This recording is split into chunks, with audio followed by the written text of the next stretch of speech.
Assalomu alaykum. Men Kamol Mubinman. Xorijiy til va adabiyot yo'nalishim 3-kurs talabasiman. Va bugungi video qurilmada sizlarga e-learning fanidan TurboLearn AI platformasi haqida ozgina gapirib bermoqchiman.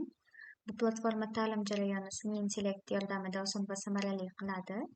TurboLearn AI bu yangi avlod ta'lim platformasi hisoblanadi va uning eng afzalligi shundaki, siz oddiygina PDF, video yoki audio fayl yuklasangiz, sun'iy intellekt shu material asosida sizlarga test savollar, flashkartlar, konspektlar, asosiy fikrlar, muhim xulosalar va hattoki interaktiv mashqlar tayyorlab berishi mumkin bo'ladi.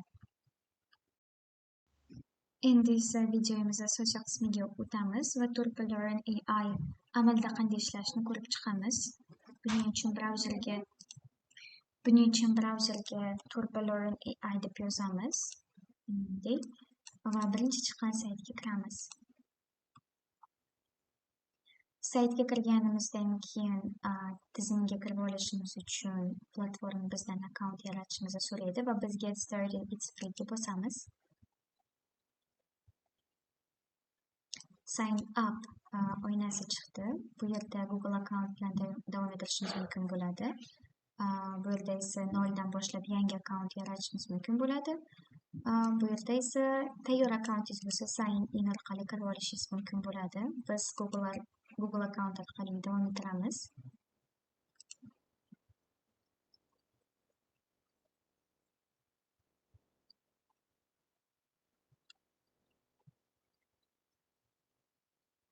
Platformaga kirganingizdan keyin sizga dashbord beradi. Dashbord bu boshqaruv paneli hisoblanadi va bu yerda 3 ta funksiya bor.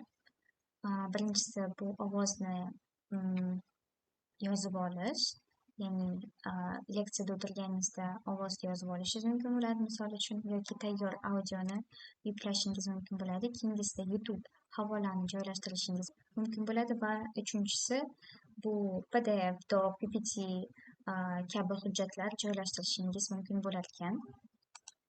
Hozir biz YouTube'ga kirib ko'ramiz va bironta videoni tanlab turib YouTube funksiyasini ishlatib ko'ramiz.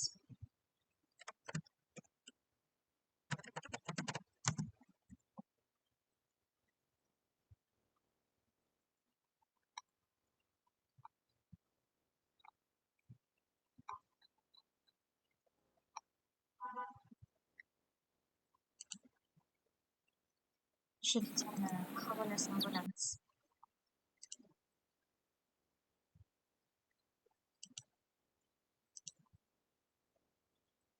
Va TurboLearn AIga qaytamiz. YouTube'ni bosib turib, bu yerga hozir olgan silkamizni joylashtiramiz. Generate notes. Ya'ni konspekt yaratish, shunga o'xshash. Hop, endi ozgina kutishimiz kerak bo'ladi. Platforma biz uchun konspekt, podkast, flashkartlar, test savollari, transkriptni yaratyapti hozir. Endi bu platformadagi sun'iy intellekt biz tashlagan videoni analiz qilib bo'lgandan keyin bizga 11 minutli videomizga konspekt yozib berdi. Mana shu note qismi bu konspekt. O'ng tarafga qarasangiz, mana chatbot bu yerda bor. Misol uchun, siz konspekt o'qib turib biror nimani tushunmadingiz, misol uchun light years nimaligini tushunmadingiz, o'qib turib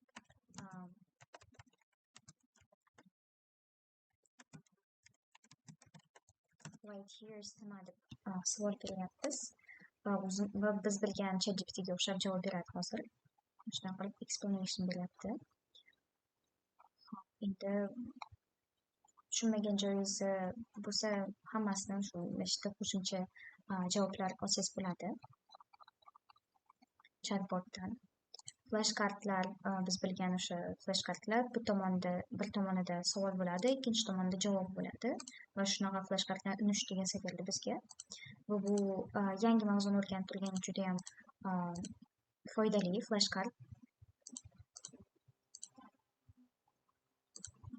Shunaqa. Keyingi partga o'tsak, bu quiz, ya'ni test savollari. Birinchi savol endi bu savollarga javob berishimiz uchun buni videoni ko'rib chiqqan bo'lishimiz kerak bo'ladi, albatta. Yoki konspekt o'qib chiqqan bo'lishimiz kerak bo'ladi. Shunaqa qilib testlarga javob bersangiz bo'ladi. Endi crafting your next question, ya'ni siz questionlarga, savollarga javob berib turgan paytingizda sizga yangi savollar yaratib turadi bu sun'iy intellekt. Buni ozgina yana kutish kerak ekan. Endi transkriptga kirsak, bu videoni transkriptini yozgan. O'zingiz o'qib chiqsangiz bo'ladi.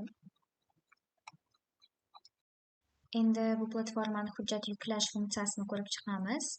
YouTube videosida biz link qo'ygan bo'lsak, YouTube link qo'ygan bo'lsak, bu yerda endi PDF faylimizni joylaymiz. Shuni xuddi shunaqa bosamiz. Menga faylimizni joylab qo'yishimiz kerak bo'ladi. Men hali endi shuni qilganim uchun burilib menidan kiraman. Evolution and Impact of English Language PDF 500 varaqli edi. Analiz qilgandan keyin shunaqa konspekt yozib berdi. Shunaqa tablelar ham bor. Va avval ko'rganimizdek shuna chatbot ham bor ekan. Endi men yerda potential questionlar ham ko'p ekan. Endi bularni o'qib chiqib, men shu savollar kelib chiqishi mumkin degan ma'noda men yerga tayyor savollar ko'p qo'ygan. Shuni bittasini bosib ko'ramiz. Shunaqa qo'shimcha savollaringga javob topsalang bo'ladi men yerda. Hop, endi flashcards bu 500 varaqli PDF bo'lgani uchun ancha ko'proq flashcard yaratdi. YouTube videomiz 11 minutli bo'lgan edi. Unda 13 ta flashcard edi. Bu yerda 706 ta flashcard yaratdi. Shunaqa savol, javob qilib hammasini chiqsangiz bo'ladi. Keyin quiz, testlar.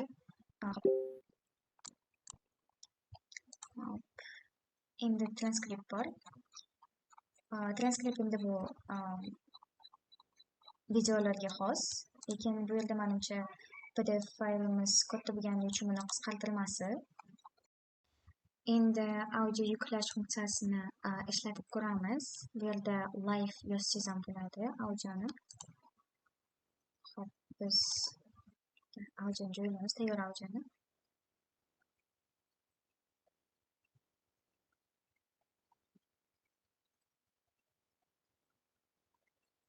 Va yana ozgina kutishimiz kerak bo'ladi.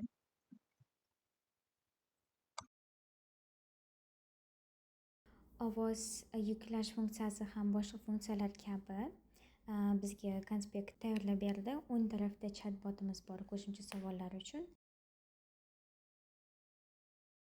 Flashcardlarimiz ham tayyor.